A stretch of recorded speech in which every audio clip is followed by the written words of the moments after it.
예, 여러분 반갑습니다. 지금부터 제53회 석학 커리어 디시전스 강연을 시작하겠습니다. 저는 한국과학기술을 한림원 공학부 학부장을 맡고 있는 지금 가천대 이원준. 예, 오늘 강연은 2025년도 공학부 첫 석학 커리어 디시전스 강연입니다. 그 앞에 저도 이제 좀 살펴보고 왔는데 다른 학부는 이제 몇 분 좀 하셨습니다. 뜻깊은 자리를 빛내주시고자 바쁘신 중에도 시간을 내어 한림원까지 오셔서 참석해주신 청중 여러분, 그리고 과학자로서 어려운 생생한 경험을 들려주시고자 명절 연휴 내내 강연 준비를 열심히 해주신 부산대 하창식 석학 교수님께 감사의 말씀을 드립니다. 석학 커리어 디시전스 강연은 한림원 회원님을 연사로 모셔서 연구 성과를 달성하기까지 내렸던 중대한 결정과 인생 경험을 들려보는 시간입니다. 오늘의 강연을 함께 오신 여러분과 강연의 여운을 나눌 수 있게 약소하게나마 간단한 다과를 준비해 두었으니 끝까지 함께 해주시기 바랍니다. 자, 오늘 강연 연사님은 부산대 하창식 교수님입니다. 하창식 교수님은 기능성 고분자 소재의 합성과 응용 연구를 선도해 오신 우리나라 고분자 과학 분야의 대표적인 석학이십니다.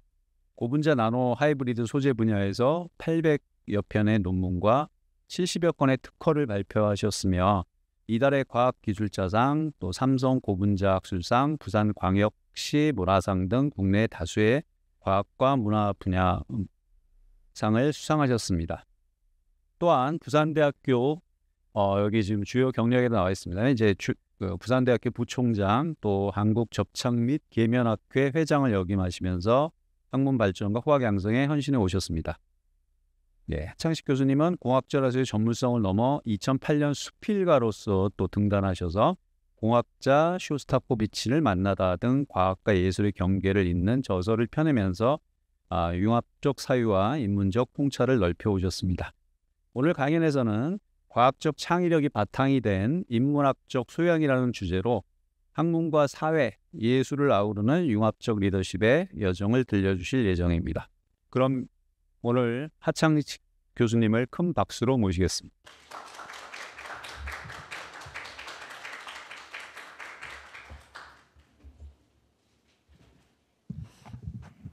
예, 오늘 이렇게 금요일 날 주말 5분대 이렇게 많이 와주셔서 감사합니다. 오늘 특히 이 자리에는 뭐 저희 제자도 있지만 저희 박사과정 지도교수인 우리 김성철 교수님께서 와주셔서 또 특히 더 감사드리고 뭐 부원장님도 오시고 하여튼 이렇게 자리를 많이 와주셔서 감사드립니다.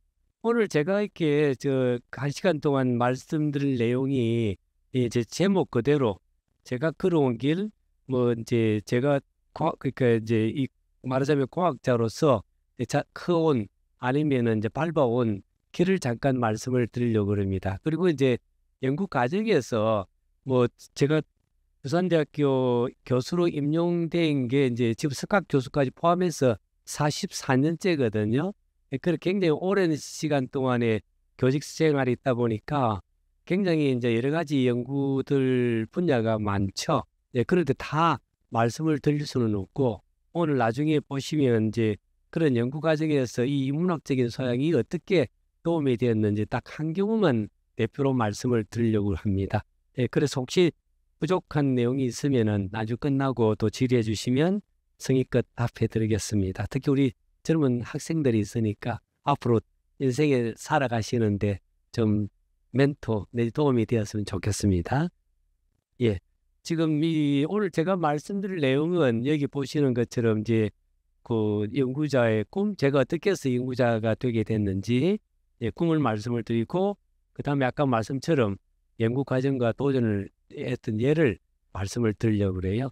그리고 이제 마지막으로 제가 이렇게 그동안에 이제 연구를 해오면서 이제 특히 한국 과학계 뭐 또 정책을 입안하시는 분들 이런 분들에게 이제 이런 것 좀 고려해 주셔서 고맙겠다 하는 점을 조금 제언을 드리려고 그래요. 그래서 뭐 제 제언이 얼마나 큰 힘을 발휘할지 모르지만 최선을 다해서 이렇게 한번 제언해 보고자 합니다. 그래서 뭐 연사 소개는 아까 말씀을 드렸으니까 제가 더 자세하게 얘기를 안 해도 제가 이제 여기 우리 지도 교수님도 계시지만 특히 이 과학은 뭐 여러분 다 아다시피 이 카이스트 옛날에 제가 학교 갈 때는 카이스트 갈 때가 78년이었거든요. 뭐 제가 주로 이걸 많이 씁니다. 그래서 이렇게 78년에 시면 한국과학원 당시는 이제 과학 카이스트가 아니고 한국과학원 카이스트였어요. 그게 나중에 이제 여러 가지 이제 정권이 바뀌고 이럴 때마다 뭐 키스트하고 통합이 되기도 하고 광주에 대전에 있는 그 한국과학기술대학하고 이렇게 합치고 이런 과정에서 이제 카이스트로 이름이 바뀌었죠. 근데 당시에 제가 들어갈 때 뭐 여러분도 아시다시피 그때 당시에 박정희 대통령 시절에 이 과학을 입학을 하게 되면 대학원생들 전원 특히 우리 남학생 같은 경우는 병력 특례를 다 시켜줬거든요. 이제 4주 내지 10주 군사 훈련으로 굉장히 정말로 전 대한민국의 이공계 학생들에게는 정말 꿈의 대학원이었죠.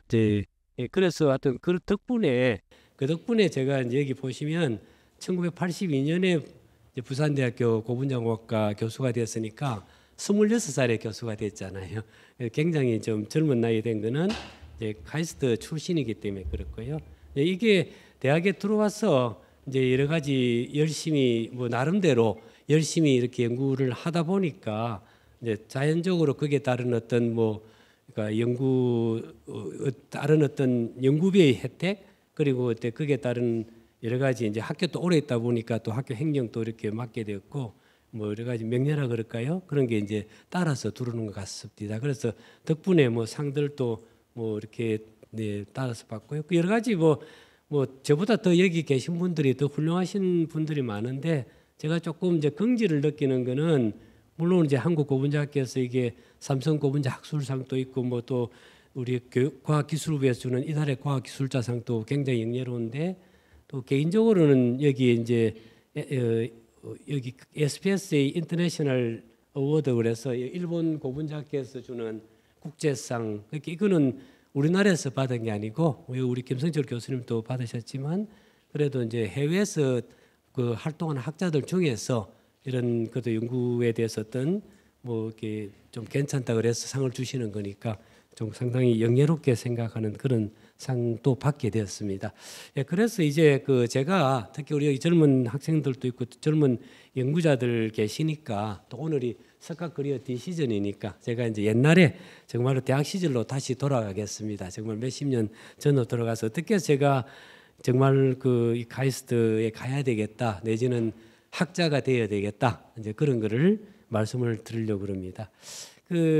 제가 이제 조금 먼저 말씀을 드리고 싶은 거는 뭐 여기에 우리 공학부장님, 지도 교수님 또 이렇게 부원장님 다 계신다만 제 생각에는 거의 한 90% 이상의 연구자들 내지 그러니까 자연대학이나 아니면 공과대학의 교수님들은 대부분이 정말 과학자로서의 어떤 그런 자질, 호기심이 굉장히 많으셨을 거라고 생각을 합니다.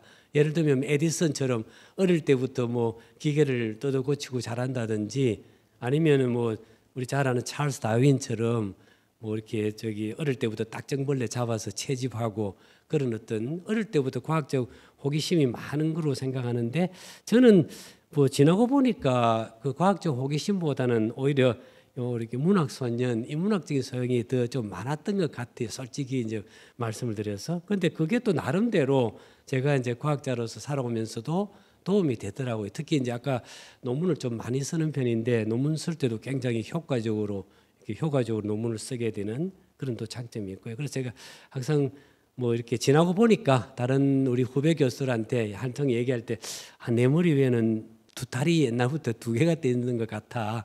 야누스처럼 과학자는 과학자고 아니면 뭐 인문학자면 인문학자인데 저는 두 개 다 머리를 갖고 있는 것 같아. 뭐 부모님 덕분에 그렇게 얘기를 합니다. 그럼 제게 이제 과학적인 호기심이 이제 뭐 아예 없었던 건 아닌 것 같고요. 뭐 제가 그런 기계를 뜯어고치고 그런 능력은 없는데 어릴 때 제일 좋아했던 놀이가 저희 집 근처에 철도가 가까이 있어 갖고 저희 이제 아버지께서도 철도청 공무원이셨고 그래서 그런지 모르겠는데 집 근처에 지금 생각하면 굉장히 위험한데 하여튼 어릴 때 제일 많이 한 장난 내지는 아이들하고 놀았던 게 기찻길에서 못 집에 있던 그 철물 그 공구에 담았던 못 집에서 살짝 훔쳐가 갖고는 작은 못, 큰 못, 대못 종류별로 여기에 두고는 이제 딱 기대고 있으면 기차가 바퀴가 들컥들컥하는 소리가 아주 멀리서 진동이 느껴지거든요. 그럼 여기에 이제 그 못을 놓게 되면 기차가 우리 딱 이제 기차 오는 소리 들으면 애들이 싹 피하죠. 피하고 나면 이제 기차가 싹 지나고 나면 이 못이 납작하게 머리가 납작하게 되니까 그 아주 모양이 예쁘잖아요. 그런 게 제가 어릴 때 제일 많이 지금 생각하면은 이 철길에서의 장난이었던 것 같아요. 지금 생각하면 이런 게 그래도 과학적인 호기심 뭐 그런 게 아닐까 그렇게 생각을 하죠. 그래서 이제 어릴 때를 생각하면 뭐 특별하게 제가 뭐 수학을 잘했다든지 뭐 그런 건 아닌데 뭐 이런 게 조금 그 자연과학의 길을 걷게 된 장점이 아닌가 그렇게 생각합니다. 그런데 지금 제가 이제 실제 그렇게 대학에 이제 저는 부산대학교 화학공학과를 입학을 했는데 사실은 입학했을 때는 뭐 솔직한 말씀으로 굉장히 갈등을 많이 했어요. 제 같은 경우는 왜냐하면 공과대학 항공과에 들어왔지만 사실 그때만 해도 이제 공학이 어떤 건지도 모르고 그냥 집에서 너는 공대를 가야 나중에 취업도 잘 되고 돈도 벌이고 직장 확실히 구하니까 공대를 가라 그래서 저는 공대를 왔는데 그래서 1학년 때 상당히 이렇게 갈등 내지는 야 이게 내 길이 맞는가 해서 갈등을 많이 겪었어요. 아까도 얘기했지만 제가 다른 사람보다는 조금 인문학적인 그런 소양이랄까 그런 게 있다 보니까 그래서 대학에 1학년 때 들어와서 저는 신문사 기자 생활을 했어요. 부산대학교에는 영자 신문, 영어로 발행되는 신문이 있었고 또 한글로 발행되는 신문이 있는데 뭐 저는 이제 영어 공부도 할 겸 영어 신문사 부산대학교 영어 신문사에 들어갔거든요. 그래서 이제 거기 신문사 하면서 영어도 배울 겸 또 글도 쓰면서 그렇게 했는데 제일 저를 하여금 결정적으로 이제 말하자면은 이렇게 학자의 길을 걸어야 되겠다. 더 이상 방황하지 말고 한 것이 2학년 1학기 때 저희 부산대학교에 지금 여기 보시는 것처럼 지금은 다 작고하셨지만 과학원에 아까도 이제 카이스트라고 옛날에는 한국과학은 카이스트라 그랬죠. 이태규 박사님이시라고 굉장히 유명하신 분이에요. 물리화학자신데 주로 우리는 water, 물 이론을 이렇게 이론적으로 해서 거의 노벨상 우리나라 보면 대한민국 최초의 어떤 노벨상 후보에 들어갈 정도로 교토대학 교수도 하시고 미국 유타 대학 교수도 하시고 그러다가 이제 이 한국과학원이 생기면서 오신 이태규 박사님 굉장히 그 당시만 해도 말 그대로 유명한 석학 과학자셨기 때문에 아마 여러 대학에서 이렇게 초청 내지는 강연을 좀 부탁을 하셨을 거예요. 그래서 저희 부산대학에 이제 뭐 이렇게 강연을 하러 오셨어요. 그래서 뭐 카이스트에 그 당시만 해도 한국과학원 이제 생긴 지 얼마 안 되는데 하여튼 뭐 서울에 있는 한국과학원에서 이태규 박사라는 분이 노벨상에 근접한 굉장히 유명한 과학자가 부산대학에 강연을 오셨는데 저는 아까도 말씀드렸지만 뭐 이분을 알아서 간 게 아니고 제가 이제 영어 신문사 기자를 하다고 제가 또 학원과다 보니까 편집장이 너 학원과니까 하가 신문이니까 제일 이해를 좀 할 거다. 여기 가서 취재를 제보고 하라고 그랬어요. 그러다 보니까 취재를 하기 위해서 이분 학교 이제 대강당에서 강연을 하셨는데 이제 처음부터 끝까지 이 강의를 하셨죠. 근데 강의를 하시면서 아주 보시면 알겠지만 굉장히 이제 뭐 인품도 좋으시고 아주 정련적인 학자셨는데 이제 당신이 살아온 과학자의 길을 말씀하시면서 앞으로 이제 여러분 대학생들이 이제 앞으로 이런 과학자 이런 길을 걸으려고 하면 나처럼 이태규 박사님 교수님께서 지적 호기심이 있어야 되고 여기 열린 마음이 있어야 되고 근데 저한테 제일 끝에 귀에 아직도 평생을 두고 남아 있는 말씀이 이 끊임없는 관찰, 인내와 끈기. 근데 그렇게 말씀하시면서 이 두 마디는 영어로 딱 말씀을 해주셨어요. Keen observation and everlasting effort.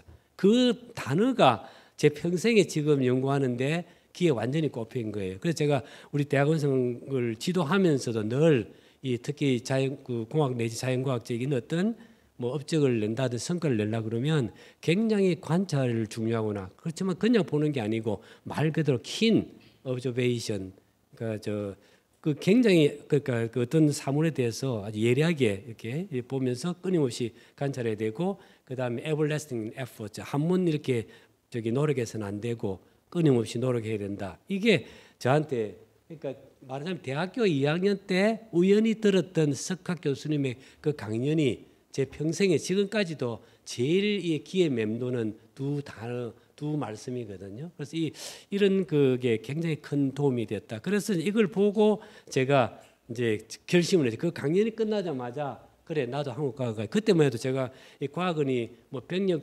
특례를 주고 그런 어떤 걸 몰랐어요. 전혀 몰랐고 아무런 그 과학원이 어떤 것인지도 모르고 이제 이태규 박사님께서 강연하시고 보고 야 학자는 저런 모습을 가지신 분이구나. 그게 너무 멋져서 저도 이제 한국과학원 가야지 결심을 했어요. 그러니까 대학교 2학년 1학기 때 이제 드디어 내 앞으로의 진로를 이제 결정한 거죠. 그때는 뭐 앞으로 공대 졸업하면 나는 무조건 과학원 가야 되니까 이제 뭐 친구들 취업 준비하고 이럴 때는 저는 이제 목표가 정해졌죠. 그때는 지금은 이제 여기 서울에 지금 대전에 카이스트가 있지만 옛날 제가 다닐 때만 해도 여기 보시면은 이게 그 서울의 홍릉에 지금 고등과학원이 있죠. 그 홍릉에 한국과학원 그 건물이 있었어요. 여기 이제 뭐 행정동이 있었는데 그래서 저도 그때 이제 이태규 박사님 강의를 듣고 저도 과학원 가야지 하면 이게 제 인생을 완전히 바꾼 대학 2학년 때 완전히 바꾼 그 결정적인 동기가 되지 않나 이제 그렇게 생각을 합니다.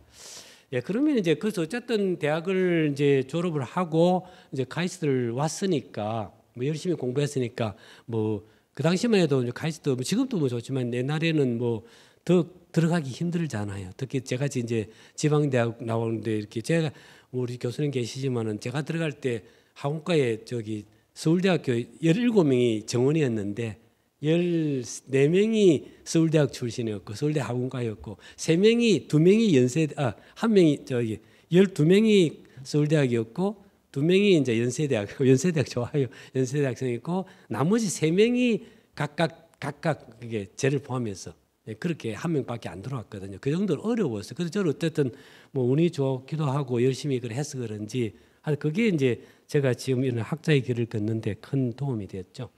그래서 지금 제가 이제 어쨌든 카이스트를 졸업을 하고 이제 이렇게 부산대학교 교수가 됐는데 여기 제가 꼭 여기서 이제 말씀드린 거 보면은 80년에 제가 석사를 받고 82년에 이제 부산대학교 구분자격과 교수로 임명이 됐어요. 이제 박사학위를 안 받았을 때죠. 그 박사학위는 조금 늦게 됐어요. 우리 지도 교수님, 김성철 교수님 계신데 당시 제가 실망을 많이 시켜드렸어요. 왜냐하면 그때까지만 해도 카이스트를 가기는 갔는데 머릿속으로 계속 그 인문학적인 그 말하자면 갈등이 남아 있어 갖고 제가 처음에 박사학위 논문을 위해서 그 SCI 논문을 써갔는데 우리 교수님께서 자네 소설을 쓰나 그게 지금까지도 제 머리 남거든요. 이렇게 그 인문학적인 이게 약간 그게 흔적이라 그런가요?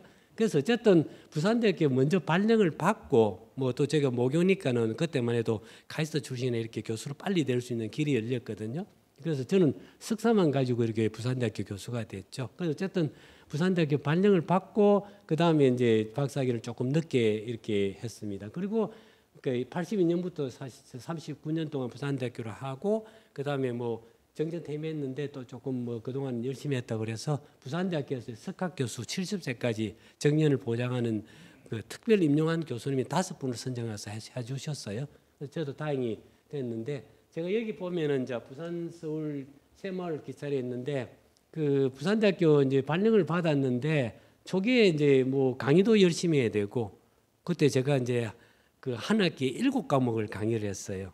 7과목 엄청나게 힘들었어요. 그러면서 또 그 마치지 못한 박사학위 논문도 써야 되니까 월화수 수업하고 목금토 서울 여기 보시면 서울에 목금토 서울에다가 저기 지금 같으면 회기동에 그 조그만 하숙방을 그러니까 저기 뭐 집에 어떤 주인집에 있는데 방 하나만 빌려 갖고 월세로 들어가서 그러니까 목금토는 서울에 그러니까 매주 부산 서울 왔다 갔다 하면서 이제 박사학위 논문을 준비했거든요. 굉장히 힘들었어요. 힘들었지만 어쨌든 뭐 박사학위는 받아야 되고 또 이제 대학 교수가 되었으니까 그렇게 달리는 기차에서 그 이렇게 강의 준비를 했죠. 이제 7과목을 해야 되니까. 그 전에는 제가 안경을 안 꼈는데 박사 논문 쓰면서 기차에서 눈이 다 베려갖고는 이제 안경을 그때부터 쓰기 시작했어요. 어쨌든 그런 과정을 이제 거쳐서 하니까 처음에 이제 부산대학교 가니까 뭐 지금은 정말 많이 나아졌어요. 제가 보면 젊은 교수님들 보면 정말 뭐 그분들은 또 나름대로 또 불만이 있으시겠지만 제가 보기에는 너무 행복한 환경에서 연구하시는 것 같아요. 그 기자재들도 상당히 옛날 제가 할 때보다는 많이 나와요. 정말 이건 라떼는 얘기지만 제가 이렇게 박사학위 논문 소가 한 90년, 90한 4, 5년까지만 해도 제가 교수로 완전히 그 승진할 때까지만 해도 정말 맨 땅에 헤딩이에요. 아무것도 없고 심지어 전자현미경 하나 잘 없어 갖고는 이제 뭐 기기가 없다 보니까 분석할 때 뭐 서울도 가고 저 같은 경우는 일본 구주대학에 또 가까이 있기 때문에 오히려 후쿠오카에 비행기를 타고 가서 거기서 실험하고 이랬거든요. 그런 과정을 했기 때문에 초기에는 정말로 제가 저기는 박사학위 논문 우리 김성철 지도 교수님 좀 지도하에 제가 이 박사학위 논문을 이제 87년에 받은 걸 나타냈는데 뭐 그때는 제가 서울에서 실험했으니까 우리 그 카이스트에 또 이렇게 장비도 많고 해서 문제가 없었는데 학위 받고 나서 이렇게 이제 정말 이렇게 내려와서 연구를 하려고 보니까 아무것도 없어요. 그러다 보니까 연구비 지원을 해도 당연히 뭐 떨어지죠. 뭐 그 떨어지고 연구비도 없고 90한 그냥 4, 5년까지 제가 나이로 봤을 때 한 37, 8, 그 40대 초반까지 고생을 많이 했습니다. 정말 저 맨땅에 헤딩식으로. 그래도 어쨌든 뭐 나름대로 뭐 열심히 하는데 제가 이제 앞으로 그 스카 커리어 디시전에 제가 이제 살아오면서 제일 정확하게 적합 맞는 말씀이 the right time, the right place라고 이제 우리 같으면은 그 말하자면 그때 적재적소라고 하는 제가 한 말이 아니고 그 미국의 굉장히 유명한 유기화학자신데 그분이 이제 미국의 ACS 미국 화학회라는 그 큰 단체가 있거든요. 거기서 이제 책을 그러니까 유명한 학자들 우리 스카 디시전처럼 나름대로 뭐 이렇게 자기 살아온 길을 이렇게 뭐 자서전도 아니고 그런 책을 이렇게 해서 미국 화학에서 이렇게 발간해 주는 게 있어요. 그분 책 제목이 The Right Time, The Right Place인데 저도 살아오다 보니까 정말 적재적소에 그러니까 제가 어떤 손을 벌리고 필요할 때 어떤 주어지는 환경이 딱 희한하게 그때마다 주어졌다는 것을 절실하게 느끼거든요. 뭐 물론 이제 뭐 좀 냉정하게 얘기하면 제가 나름대로 준비를 하고 열심히 하니까 기회가 주어졌겠죠. 그래서 여러분들도 뭐 이렇게 그냥 사과가 그냥 떨어지는 건 아니니까 열심히 하다 보면 뭐 어려움 속에서도 기회가 이게 오는 것 같아요. 어쨌든 그러니까 제가 이제 본격적으로 이제 제 나이에 43살 아까도 얘기했잖아요. 42살까지는 굉장히 고생을 하다가 그때 이제 앞에 했던 연구들 이게 이제 그 당시만 해도 지금 굉장히 우수한 연구가 많은데 제가 이제 그 당시만 해도 이제 연구의 어떤 지금 같으면 임팩트 팩터 따지고 질적인 연구보다는 열심히 하는 연구자들을 인정해주는 분위기라서 제가 이제 아까도 인문학적 소양도 있고 그러다 보니까 논문을 참 많이 썼어요. 정말 진짜 논문을 많이 썼거든요.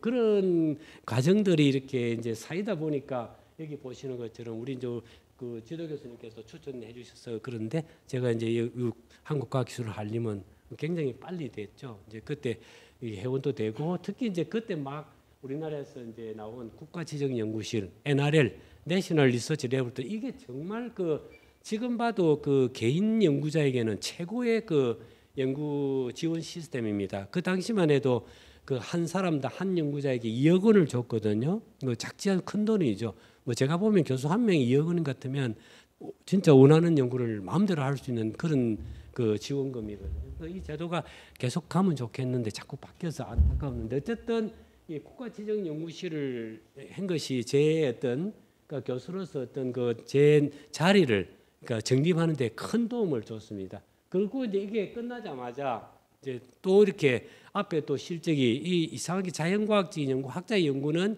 이게 어떤 어느 날 갑자기 이렇게 뜨는 것도 있지만 이게 순차적으로 이렇게 자꾸 이렇게 누적되는 것 같아요. 그래서 항상 오늘 내가 열심히 하면 그게 내일 또 보탬이 되고 그 다음 날 보탬이 되고 계속 쌓이는 것 같습니다.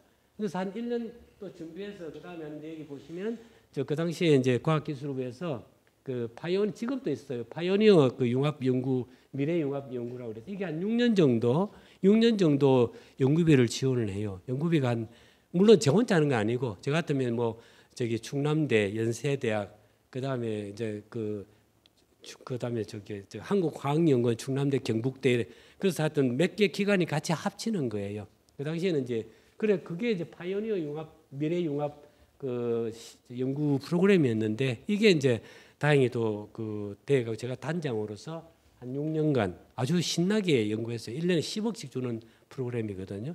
제 인생의 화양연화 정말 이거는 47살부터 60세까지 신나게 연구했죠. 이제 뭐 연구비도 풍부하게 주어지고 이제 그런 데서 제가 어떤 제 자리를 잡는데 큰 도움이 있다는 걸 이제 말씀을 드리고요. 그다음에 60세 이후는 앞에서 이제 연구의 어떤 그 바탕을 가지고 남은 연구들 계속하고 내가 지금까지 잘해왔던 연구 어떤 국제적인 세계적인 어떤 저희 네임밸류를 올리기 위해서 또 이렇게 앞으로 나가고 그런 과정을 밝혔어요.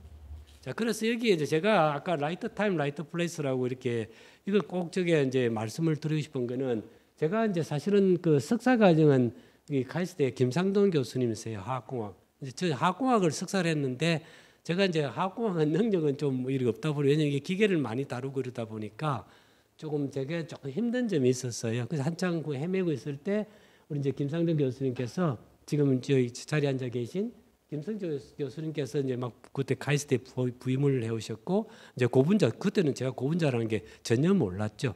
그런데 이제 김성조 교수님께 실험실을 옮기고 고분자를 전공하게 됨으로써 고분자의 새로운 세상을 알게 된 거죠. 지금까지 제가 고분자로서 그래서 제가 이제 지나고 보면 화학공학을 계속했으면 또 나름대로 어떤 또 성과를 이루었을지는 모르겠는데 지나고 지금 생각하면 고분자를 전공한 게 저한테는 정말 뭐 일반적으로 하는 얘기로 신의 한 수였던 것 같아요. 그래서 제가 The Right Time, Right Place가 정말 제 인생을 살아가고 이렇게 교수생활을 하고 학자로 살아오는데 큰 도움이 된 것 같아요. 그래서 우리 김 교수님께 다시 한번 더 감사드리고요. 그 다음에 이제 뭐 제가 또 이렇게 교수님 학교에서 박사학위를 받고 또 제가 학자로서 그러면서 계속 우리 그 교수님께서 저를 이끌어 주셔서 감사한데 물론 이제 이렇게 해서 이끌어 주는 것도 계시지만 내 주위의 환경도 굉장히 중요하잖아요. 그래서 이제 부산대학교에서 교수로 임명돼서 보니까 여기 조은재 교수님이라는 분이 저희 학과에 이제 스님 교수로 먼저 와 계신데 저하고 나이도 한 20살 정도 더 많으세요. 우리 그때는 한국과학기술 한림원 회원이신데 이분이 뭐 굉장히 당시만 해도 아까 지방대학에서 어려워서 아무도 연구 안 하고 어려우니까 연구를 포기하신 교수님이 많을 정도로 됐는데 조은재 교수님은 굉장히 열심히 그러니까 그 고분자의 길을 걸어가고 계시더라고요. 그래서 저 옆에서 자극을 굉장히 많이 받았어요.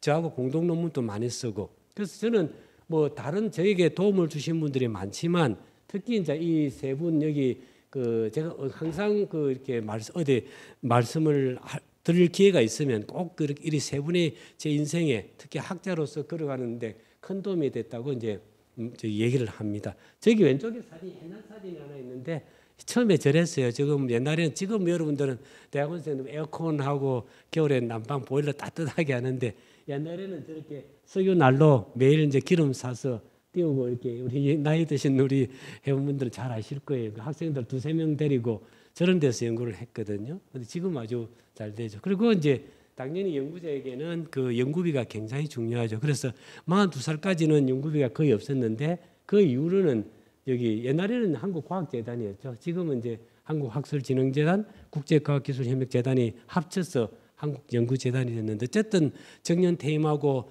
올해 5월까지 석학기 5월까지 연구비 그때 한 번도 안 빠지고 쭉 연구비를 받아왔으니까 항상 저는 다른 연구비를 안 받았어요. 전부 99.99% 한국연구재단 연구비만 가지고 연구를 했어요. 그래서 또 이에도 감사를 하고 있습니다. 자, 그래서 이제 제 연구 과정을 본격적으로 좀 말씀을 드리려고 하는데 제 연구는 이제 크게 3가지 분야입니다. 어떻게 보면 한 가지인데 여기에 이제 고분자가 하나로도 중요한 성질을 많이 내지만 2개 내지 3개 고분자를 섞으면 또 나름대로 한 고분자가 내지 못하는 그런 성질을 낼 수 있거든요.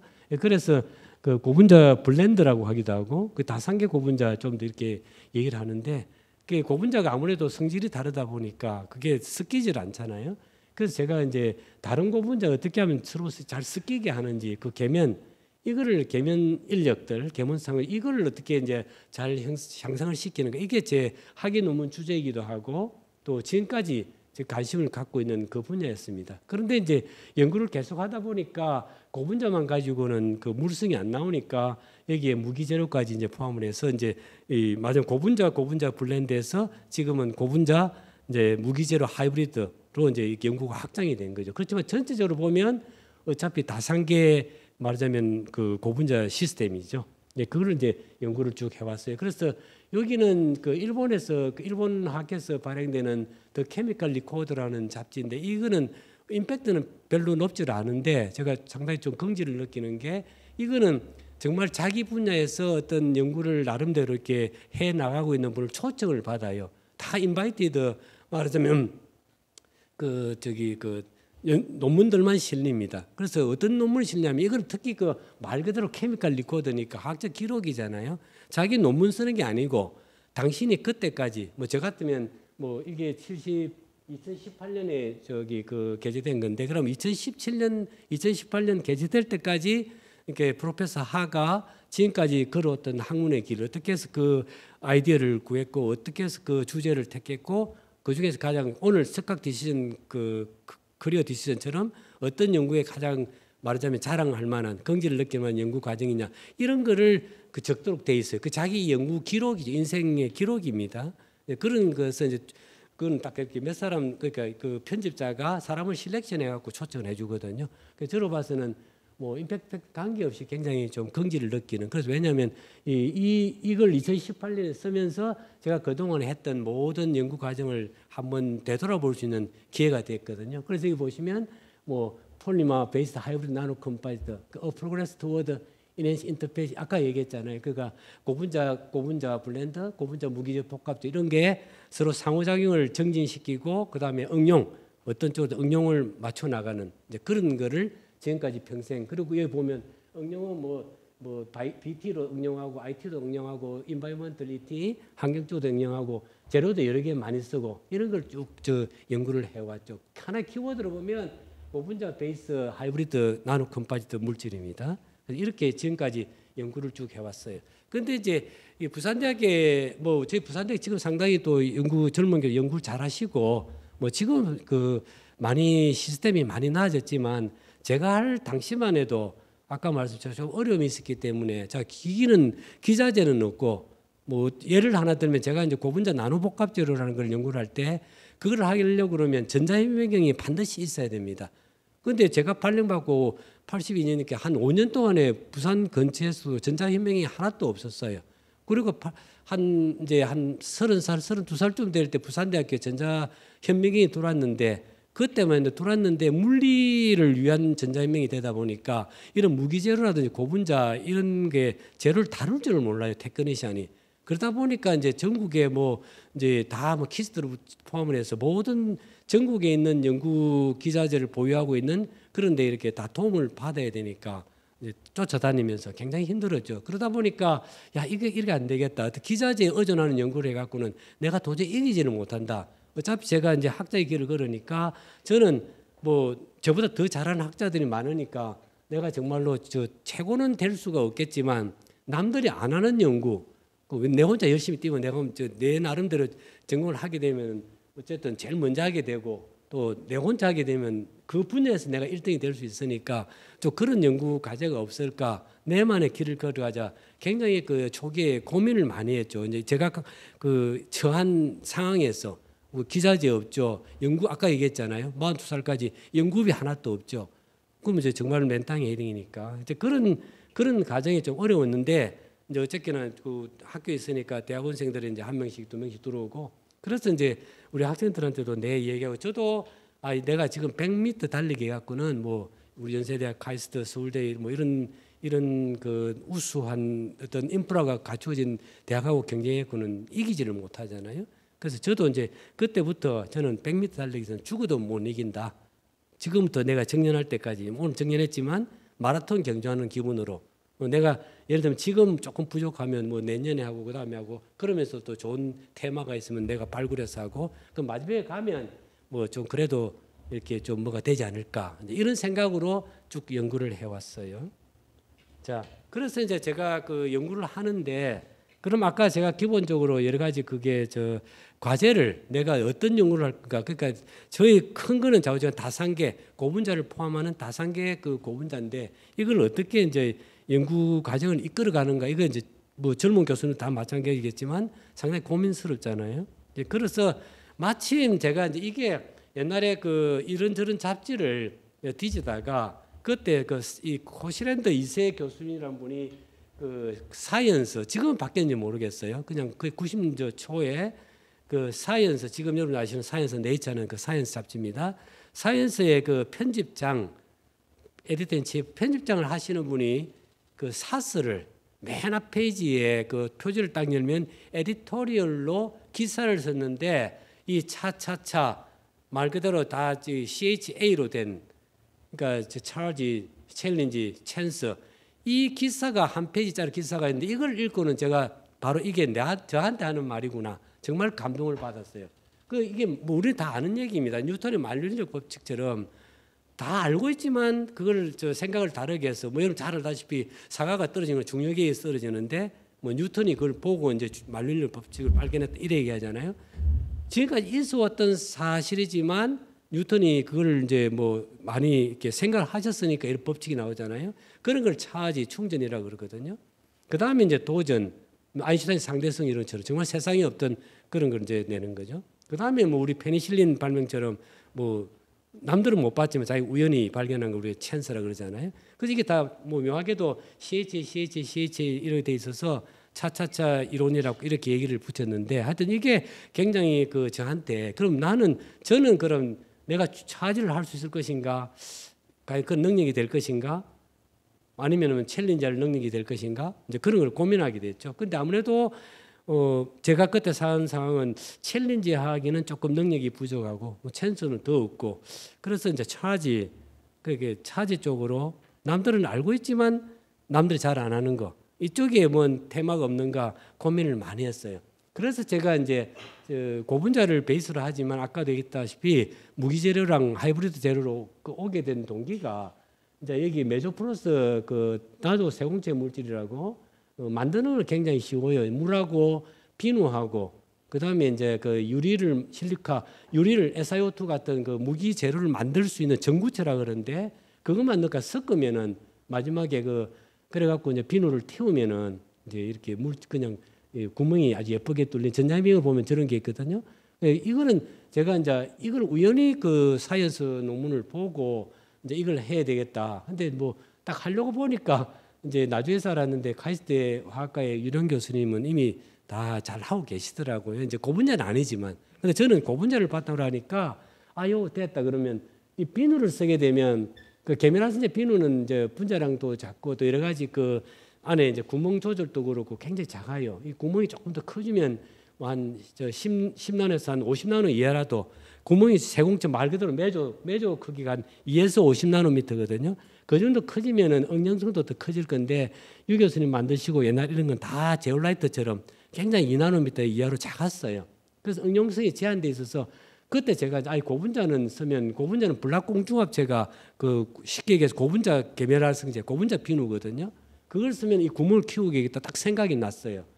그래서 이 연구를 제가 뛰어들었는데 그게 그 저한테 이제 하나의 아까 챌린지 미켈 찬스인데요. 그래서 지금까지 이제 이 분야 고분자도 했지만 이렇게 아까 그 나노 세공체 재료를 만들어서 뭐 여러 가지 뭐 모폴리 컨트롤도 하고 그다음 이와 같이 여러 가지 뭐 촉매로도 응용하고 여러 가지 이제 응용을 많이 하는 센서 쪽으로도 응용하고 이제 이런 연구를 진행해 왔어요. 그래서 오늘은 뭐 이렇게 이 분야에 대해서만 어떻게 그 말하자면은 디시전 하는데 도움을 주었는지 그것만 말씀을 드리려고 그래요. 그래서 이게 이제 제가 그 디시전 메이킹하는데 큰 도움을 준 말 그대로 인문학적 소양인데요.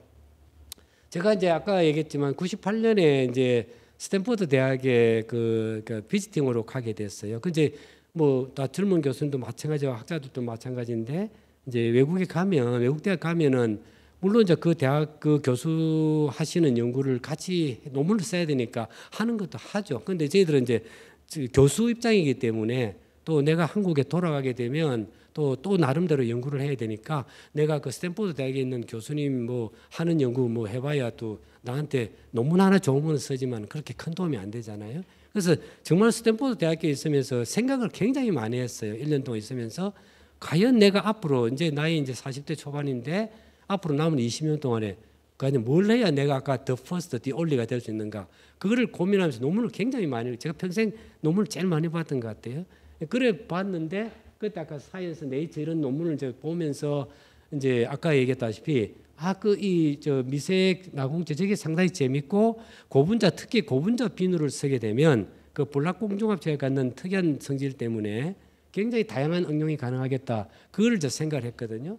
그런데 이제 그래서 아까 스탠포드 대학에 있으면서 여기에 고분자를 쓰면 되겠다. 그래서 그 이후부터 이제 고분자를 써왔죠. 요거 만들 때 고분자 비누. 그런데 여기에 이제 뭐냐면 여기에 그 당시에 그 나온 논문들이 다 보면 예를 들어서 뭐 사이언스 네이처 나온 논문까지도 이 재료를 만드는 방법은 쭉 논문들이 좋은 게 나왔어요. 그런데 뭐가 문제로 항상 논문 끝에 뭐가 문제가 되냐면 이게 구멍이 커지다 보니까 아까 나노 세공체 만들잖아요. 구멍이 작을 때는 그런 게 없었는데 구멍이 한 10나노, 30나노미터 크다 보니까 이게 속이 딱 비어 있으니까 구조 골격이 굉장히 약한 거예요. 그러니까 뭐 이걸 끓는 물에 둔다든지 그러면 금방 깨져 갖고는 쓰지를 못해요. 그래서 이거 제가 이제 정말 이게 제가 보면 인문학적 소양이 우연인데 진짜 던킨 도나트 가갖고 도나트 먹다가 도나트 위에 보면 이렇게 뭐 바르잖아요. 뭐 크림도 바르고 소금 설탕도 바르고 딱 그 생각이 난 거예요. 그 물론 이거는 뭐 이 도넛을 보고 생각한 거지만 그 전에 물리화학에서 배웠던 거, 그러니까 어떤 그 용액 속에서 이온이 상호작용하게 되면 그게 굉장히 어떤 단단하게 어떤 구조를 단단하게 만든다는 거는 이제 나와 있었던 제가 물리학 시간에 배웠던 내용이거든요. 그런데 이 이제 도넛을 보면서 야 맞다, 이 고분자 비누할 때 아까 물하고 비누하고 그 다음에 이제 전구체 그 유리 맞는 전구체에다가 소금을 잡아 넣으면 염을 잡아 넣으면 굉장히 단단해지겠구나 하는 거를 생각을 해낸 거죠. 그게 저한테는 그 완전히 정말로 큰 이 어떤 아까 충전 차지의 큰 하나의 그 예가 됩니다. 그래서 여기에 아까 얘기다시피 제가 이제 물론 이 논문이 지금 2003년에 스탠포드 뒤에 한창이 있잖아요. 이게 이제 안타까움이 있어요. 제가 그 뒤에 몇 개 아이디어를 논문을 냈는데 전자해명이 없어갖고는 심지어 98년에 연구한 걸 2003년에 발표를 했다니까요. 이 전자해명을 안 보여주면은 물론 스물앵글 저각 엑스선 산란도 다 보여주지만 전자해명을 직접 보여주니까 그래서 이렇게 이제 좀 한창 늦게 이렇게 했지. 어쨌든 데이터를 모으고 해서 여기 보시는 것처럼 그 공중합체를 사용해서 내조 세공체 만드는데 무기염, 소금 NaCl부터 시작해서 무기염을 넣으니까 정말 단단해져. 일주일 동안 끓는 물에 이렇게 끓여도 구조가 붕괴 안 되고 있을 정도로.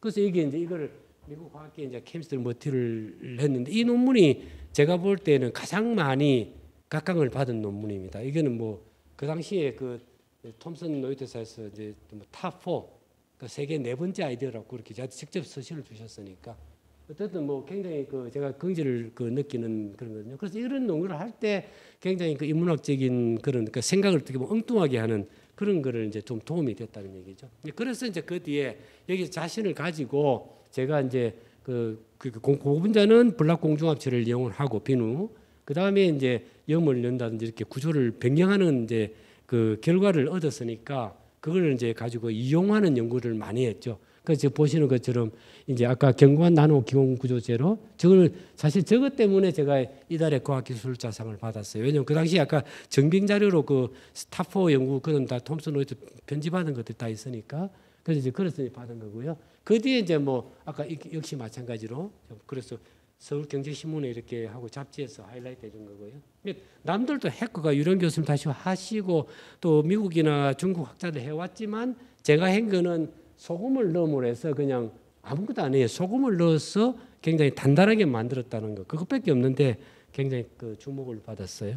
그래갖고 뒤에 또 계속 그 연구를 계속하니까 이제 한 뒤에 2013년, 2003년이니까 10년 계속 연구해 왔잖아요. 그 계속 연구를 해오니까 이제 그 교수님도 아시겠지만 우리나라에서 이제 국가 연구개발 우수성과 100선이라는 게 있거든요. 그 전에 우리나라에서 한 5만 개 정도의 연구 과제를 과기부뿐만 아니고 환경부, 복지부 다 보건복지부 다 포함해서 한 5만 개 과제 중에서 100개를 뽑죠. 그 100개를 뽑고 그 중에서 이제 기계 소재, 해양 이렇게 해서 그 분야별로 또 최우수상을 하나씩 줘요. 그래서 당연히 제가 이제 그 아까 나노 세공제 그걸 이제 나노 아까 뭐 물이라든지 뭐 수돗물, 녹물 관계없이 어떤 특정 금속만 이제 센싱할 수 있는 여기 뭐 나노 센서 그렇게 그 이제 제가 이거 최우수 성과를 받았거든요. 그래서 제가 이제 이런 과학적인 길을 걸어오는데 아까 그 스탠포드 말하자면 그 던킨 도넛을 먹으면서 생각했던 어떻게 보면은 아주 엉뚱하면서도 그 생각할 수 있는 그 생각이 지금 한 10년 2003년부터 2014년 되니까 뭐 지금까지도 마찬가지고요. 거의 20년 먹거리가 되었고 뭐 저희 어떤 연구 어떤 그 커리어를 그 만드는데 큰 도움을 주었게 됐죠. 자, 그래 뭐 그러다 보니까 뒤에 또 몇 년 뒤에는 2018년인가요? 그래서 또 이렇게 합착제 바닷물에서 니켈 99% 뽑는 또 합착제 아이들은 다 똑같습니다. 이제 모질 그러니까 거기에 그 골격에 그 유리뿐만 아니고 실리카뿐만 아니고 유기물을 이제 넣어갖고 이렇게 하는 건데 뭐 그게 또 결과가 좀 괜찮아서 이렇게 뭐 방송도 이렇게 나오게 되고 뭐 신문에도 나오고 예, 좀 성과의 인정을 좀 받게 되었습니다. 예, 그리고 뭐 여기 이제 보시다시피 이제 그 이거는 물론 저뿐만 아니고 한국과학재단에서 이제 우리 과학자들 이렇게 모셔다가 특히 초중고 학생들 일반인 있는데 강의하는 금요일에 과학 터치라는 게 있죠. 요즘 모르겠습니다만은 그거 할 때 뭐 서울역에서도 강의하고 뭐 이렇게 부산에서도 강의하고 그랬죠. 뿐만 아니고 이 분야는 뭐 고분자도 고분자지만 아까 그 순전히 그 케미스트리 머티리얼 그 논문 때문에 물론 그 뒤에도 후속 연구를 계속 해왔지만 이제 이렇게 인정을 받아가고 스프링그에서 그러면 교재 하나 좀 만들어 달라고 그래서 스프링그에서 피리아딕 메조포로스 올가노 실리카 해서 책도 이렇게 하나 내고 그렇게 했습니다. 자, 오늘 사실은 제가 이제 메조포로스 물질, 나노 세공체 물질 그거에 대해서만 얘기를 드렸는데 아까 말씀처럼 원래 제 전공이 이제 뭐 고분자 물론 이것도 블락공조합체를 이용을 하니까 뭐 큰 의미에서 고분자인데 고분자로 국간에서 보면 제가 이제 특히 이자가 빠졌는데 폴리이미드 연구를 많이 했어요. 왜냐하면 폴리이미드가 지금 여러분들 뭐 모바일 폰이나 TV 모니터 다 안에 그 액정을 구동할 때 뒤에 그 폴링 시키기 위해서 그걸 극성을 부여하기 위해서 다 들어 있잖아요. 그래서 폴리이미드가 굉장히 중요한 전자 재료 물질인데 이제 저것도 뭐 오늘은 시간 관계상 그 메조 세공체만 말씀을 드렸는데 굉장히 그 연구를 많이 했습니다. 그래서 뭐 이 관계도 연구를 해서 이렇게 보시면 인용도 좀 많이 되는 것 같고요. 예, 근데 이거는 이제 폴리미드도 마찬가지예요. 아까 그 메조 세공체처럼 좀 생각을 그러니까 폴리미드가 이 원래 이 물질 구조 자체가 그 우리가 전화 이동 착체라 그래서 색깔을 내게 돼 있어요. 딱 보면 폴리미드는 브라운 아니면 갈색을 내거든요. 근데 2002년 굉장히 이런 시기에 왜 그게 투명하면 안 되지? 그렇게 생각을 했어요. 그래서 이제 원래 그 구조적으로 불투명한 거를 투명하게 만드는 그 연구를 시작을 했죠. 그래야 나중에 두 번째 보시는 것처럼 이 플렉시블 디스플레이 이렇게 접을 수 있는 TV 같은 접을 수 있는 그런 모니터의 기재로도 사용이 가능하니까요. 그래서 그 칼라리스 폴리미드 그러니까 색깔 없는 폴리미드 연구를 또 계속 아까 그런 어떤 제가 보면 인문학적인 거예요. 엉뚱한 생각을 많이 하니까 그렇게 해서 이제 남들이 많이 안 할 때 좀 우리나라의 초창기에 연구를 시작을 했죠. 그래서 어쨌든 논문이 그래도 한 3만 7천회 정도 인용이 되니까 많이 좀 나름대로는 했던 것 같아요. 자, 그리고 이제 또 이제 제가 또 아까 The Right Time, The Right Place에서 뺄 수가 없는 게 물론 아까 스탠포드 대학에 제가 같이 했던 분은 프랭크 교수님이었는데 또 조은재 교수님 같이 나와 있고 자 제가 이제 특히 우리 나중에 특히 유튜브로 보시는 젊은 연구자분 계시면 해외에서 학위하신 분들은 국제 네트워킹이 잘 돼 있고 그래서 이제 조금 낫겠지만 저희가 처음에 할 때만 해도 국제 네트워킹이 없었어요. 카이스트가 물론 우리나라 최고의 연구기관이지만 아무래도 국내 학위고 그러다 보니까 좀 좀 쉽게 얘기하면 우리가 논문을 내면은 리뷰어가 이렇게 객관적으로 하지만 심사위원이 조금 그래도 알면은 조금 호의적으로 가는 것도 사실 있잖아요, 솔직히. 그런 저런 것 때문에 이 네트워킹이 인터내셔널 네트워킹이 굉장히 중요한데 제가 굉장히 부족하다는 걸 많이 느꼈거든요. 그래서 제가 이제 이래가 안 되겠다. 국제학회에 뭐 돈이 들더라도 아니면 내 사비를 틀더라도 아까 제가 얘기했잖아요. 42살까지 연금이 하나도 없었어요. 완전 내 월급을 가지고 국제학회 다녔거든요. 어쨌든 정말 부산대학에서 뭐 최고가 되기 위해서 노력을 많이 했죠. 이제 그렇게 할 때 제가 처음에 이 국제 네트워킹이 얼마나 중요한가를 이제 지금은 지나고 나니까 더 중요하게 됐고, 그래서 제 경우 개인적인 경우에는 이 국제학술의 네트워킹은 이게 굉장히 이제 중요한데, 제가 제일 처음에 만났던 해학자가 여기 교수대학의 가자마 교수님이세요. 우리 저 김선철 교수님께서 이제 아시는 분인데, 저한테 우리 부산에서 한국 고분자학회 부산 경남 지부랑 일본 구주대학의 어떤 그 구주 지부에 있는 일본 고분자학회 지부랑 이렇게 뭐 좀 이렇게 그 조인트 심포지엄 같은 거 하면 좋겠다. 그게 82년 제가 26살 때였어요. 대학 막 이제 부산대학 교수 막 되었을 때, 뭐 그때 이제 저한테는 어떻게 보면 힘들었지만 강의도 많이 해야 되고 학위 논문도 해야 되고 바빴지만, 이런 그 가자마 교수 같은 그 일본, 그때만 해도 일본 구주 대학의 경우에 한했지만 이제 그렇게 내통해서 그 국제 이 내통이 이렇게 중요하구나, 외국 분들하고 얘기를 하고 이렇게 배우니까 배울 게 굉장히 많더라고요.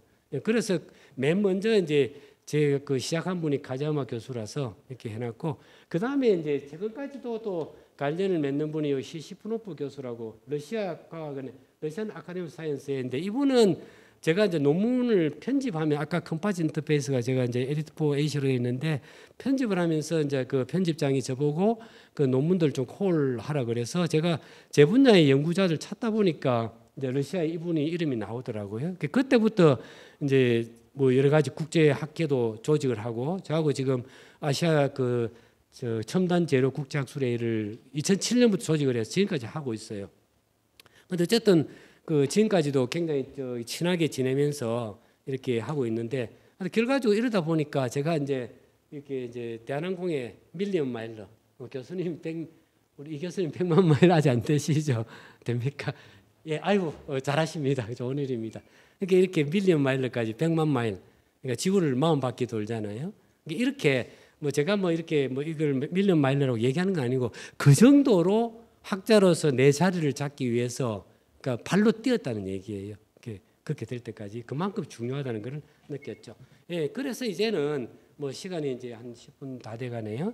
그래서 이제 뭐 앞에 사실 과학자로서 얘기는 이제 거의 다 됐고요. 이제는 제가 정년 퇴임을 했으니까 이제는 뭐 이제 조금 제가 하고 싶었던 거 다시 대학 시절 이전으로 돌아가서 다시 제 취미생활 내지는 또 다른 장점이, 제가 지금 강의도 해요.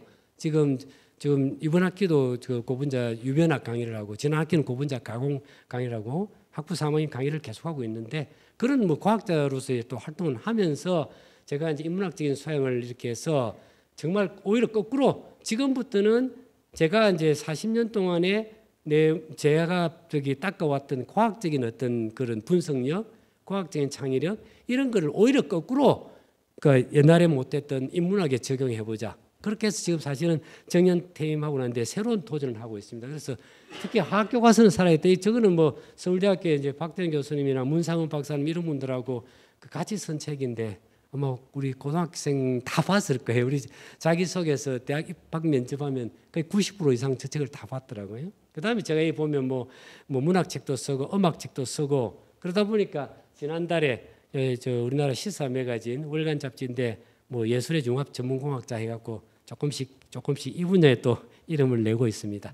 자, 그러면 제가 이제 마지막으로 제언을 드리려고 하는데, 이게 뭐 어떻게 보면 저를 이렇게 이 자리에 오게 한 가장 큰 이유고, 또 저도 이렇게 부족하지만 뭐 이런 기회에 꼭 말씀을 드려야 되겠다고 생각한 게, 특히 이제 먼저 젊은 연구자들에게 또 젊은 대학원생들 꼭 말씀을 드리고 싶은 게 이제 여기 있어요. 첫 번째가 제가 제일 좋아하는 그 영어 문장이 Killers never winners and winners never quit. 이 문장 말하자면은 뭐 다 아는 얘기죠. 중도에 그만두는 사람은 절대 성공할 수가 없죠.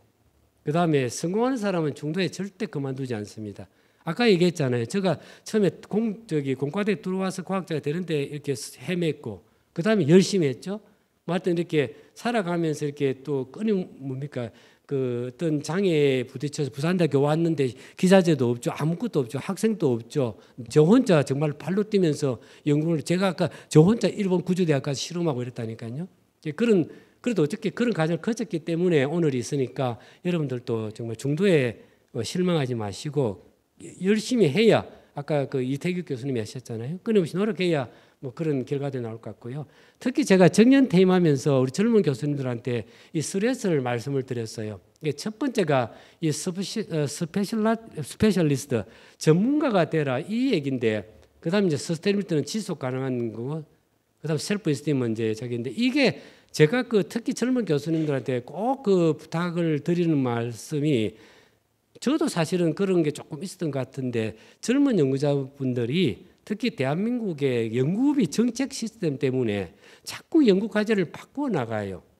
우리나라 여러분 잘 아시잖아요. 연구자분들 뭐 정책분들 저 자신 있게 얘기할 수 있어요. 뭐 정부가 바뀌면 환경이 중요하다, 녹색 정부다 그러면 환경 쪽으로 해야 또 논문 뭐 과제를 따고 또 한참 가니까 나노 기술이 중요하다 그래서 나노도 해야 연구비가 되고 또 요즘은 또 AI 중요하다니까 뭐 AI를 써야 연구비가 되고 이러다 보니까 연구자들 따라갈 수밖에 없는 상황을 이해하지만 그러다 보면 세계적인 학제 절대 안 됩니다. 논문은 뭐 좋은 잡지에 쓸 수 있죠. 요즘 뭐 노벨상 못 받는 한국 과학은 왜 노벨상 못 받느냐 이렇게 하지만 저는 never 이게 바뀌어야 됩니다. 뭐 정부 정책까지 어떻든 간에 자기만의 그러니까 그런 과제비를 따기 위해서는 해야 되지만 적어도 하나는 그 중국이나 일본처럼 내가 말미잘만 연구를 해도 노벨상 받았잖아요. NMR만 하나만 가지고 노벨상 받았잖아요. 적어도 자기 주제 하나는 평생 갖고 와야 된다. 흔들리지 말고. 그게 여기 스페셜리스트고요. 그 다음에 셀프 에스팀 스타 연구자입니다. 당연히 자기가 자기 분야에서 최고가 되도록 노력해야 되죠. 예, 그 다음에 이제 생각의 폭넓히기. 너무 막 그 과학적인 논문만 보지 마시고 아까처럼 제가 도넛 먹다가도 엉뚱한 것도 생각을 하고 그러다 보면은 뭐 또 소설책도 좀 읽으시고 이러다 보면 오히려 엉뚱한 데서 아이들 얻을 수 있으니까 예, 그런 것도 도움이 된다 이 얘기예요. 자, 그 다음에 이제 이 연구 발전을 위해서는 이 조금 더 신소리를 이제 정부에 대해서 신소리 좀 하고 싶은데 자, 이 먼저 첫 번째 연구자가 자긍심을 가질 수 있는 사회 분위기가 되어야 된다. 이거는 뭐 옛날부터 있어 왔죠. 과학자 존중 박정희 대통령 때만 좀 과학자가 존경을 좀 받았지. 그 이후로 정부는 아무도 이 과학기술자는 찬밥 신세잖아요. 존경 안 하잖아요. 뭐 다 이해하실 거예요. 과학기술자가 정말 평생을 자기 그 좋아하는 것만 해도 먹고 살고 다 돼야 되는데 그래 안 되잖아요. 그죠? 우리 뭐 다 이과대학 가려고 그러고 다 판 검사 되려고 그러고 이 시스템이 바뀌지 않으면 안 될 것 같은데 안타까워요. 그다음 두 번째가 이게 제가 정말 제일 하고 싶은 얘기입니다. 오늘 연구비 걱정 없이 자신만의 연구를 평생 할 수 있는 최소한의 묻지마식의 제도가 필요하다. 이거 혹시 유튜브에 정부 지원자나 붙으시면 제가 그 일본 그 연구비 지원 시스템을 굉장히 좋아하는데 일본은 그러니까 전문대학 이상의 4년제 대학의 교수님들에게 전부 연구비를 지원하잖아요. 옛날에는 500만 원, 5천만 원. 지금은 일본 재정이 안 좋아서 300만 원. 자, 그러니까 제가 만약 그 교수라 그러면 내가 전문대학에 있어도 나는 정년 퇴임할 때까지 매년 3천만 원의 연구비가 확실하게 확보돼 있다. 안심이 되면 대학원생 1명 내지 2명만 갖고도 자기 좋아하는 연구 할 수 있어요. 특히 기초 연구는. 그러면 노벨상 나옵니다. 저는 지금처럼 뭐 글로벌 뭐 해갖고는 한 교수님께 그냥 뭐 100억, 10억 몰아주는 거 절대 반대입니다. 뭐 저 혼자 이런다고 뭐 정부 정책하시는 분이 뭐 기도 안 기르시겠지만 우리나라가요 감히 얘기합니다. 노벨 과학상을 받으려면 이 묻지마식의 모든 교수님들한테 기본적인 연구비를 지원을 해야 어느 순간 노벨상이 나옵니다. 지금처럼 뭐 잘 나가는 교수님 몇 분? 네분. 그건 꼭 말씀을 드리고 싶어요. 이거 안 하면 절대 노벨상 안 나옵니다. 뭐 해마다 왜 노벨상 안 나오나? 이유가 없습니다. 이게 굉장히 중요하고요. 그래야 저 전문대학에 있는 교수님도 자기 좋아하는 거 학상 하나 때리고 노벨상 나올 수 있거든요. 그 다음에 이제 산업, R&D에 있어서 당장 눈에 보이는 가시성과보다도 미래를 위한 가감한 이 횟수를 기대하지 않는 투자.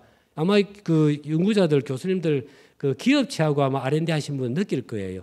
당장 결과를 가져오라 그러니까 뭐 한 2, 3개월 되면 보고하라 그러고 뭐 또 끝나고 나면 뭐 교수들한테 연구비 줘놨더니 뭐 돌아오는 게 하나도 없네. 뭐 저도 그런 얘기 들었고요. 그런데 그게 굉장히 큰 문제인 것 같아요. 뭐 제가 할 말씀 아니지만 중소기업이 안 되면 특히 대기업에 계신 분들은 정말 이거 저 생각을 하지만 제가 3M 왔는데 제가 3M을 개인적으로 이제 뭐 회사 소개가 아니고 좋아하는 게 3M은 여러분 알다시피 15% 룰이 있잖아요. 그러니까 자기가 취업을 하면 85%는 자기 업무에 관계되는 걸 하시고 15%는 자기 업무에 관계없이 아무거나 좋아하는 거 다 하라고. 그래서 그 투명 테이프도 발명이 됐잖아요. 그게 돼야 됩니다. 그래서 그 특히 대기업 같은 분은 R&D 자금을 교수님들한테 줄 때 이거 돈 버린다고 생각하시고 뭐 물론 그렇다 교수님 오는 건 아니지만 그러니까 묻지마 투자를 해야 교수님들이 안심 놓고 그러니까 정말로 이렇게 그 창조적인 일을 할 수 있거든요. 그런데 교수님도 회사 주는 분은 금방 오는 프로덕트를 원하잖아요. 그래서 횟수를 기대하지 않는 투자를 꼭 좀 해주셨으면 좋겠어요. 그 다음에 이제 국제 공동 연구에는 따뜻한 시선은 요거는 조금 조심스러운데 특히 이제 요즘 중국하고 이제 국제 협력에 대해서 굉장히 따가운 시선이 많잖아요. 이제 물론 뭐 나쁜 분들이 나쁜 마음으로 기업을 그러니까 산업 스파이처럼 이렇게 중국에 빼돌리고 굉장히 나쁜데 일본이나 미국이나 다른 데 국제 공동 연구할 때는 뺄 그 나쁜 생각이 없는데 중국 교수님들하고 공동 연구할 때는 조금 따가운 시선이 있는 것 같아요. 저도 중국 교수님들하고 연구를 아까 후단 대학 교수님하고도 같이 연구를 했고 있어서 뭐 그거는 학자적 양심에 따라서 해야 되겠지만 좀 특히 뭐 기업 그런 게 아니고 교수 대 교수 간에 선의적으로 이렇게 공동 연구할 때는 뭐 중국이라 해서 이렇게 나쁜 시선으로 곱지 않은 시선을 보지 마시고 따뜻한 시선으로 좀 봐주셨으면 하는 게 저희 소망입니다. 예, 그래서 이제 지금까지 뭐 다 말씀을 드렸는데 앞으로 남은 10년은 뭐 또 연구 후배들한테 도움을 줘야겠지만 이런 어떤 인문학적인 제가 공학자 쇼스타비치 만나다 책도 쓰고 그러는데 그런 도 해 나갈 생각입니다. 인문학적인 소양을 마음대로 발휘할 생각입니다. 예, 고맙습니다.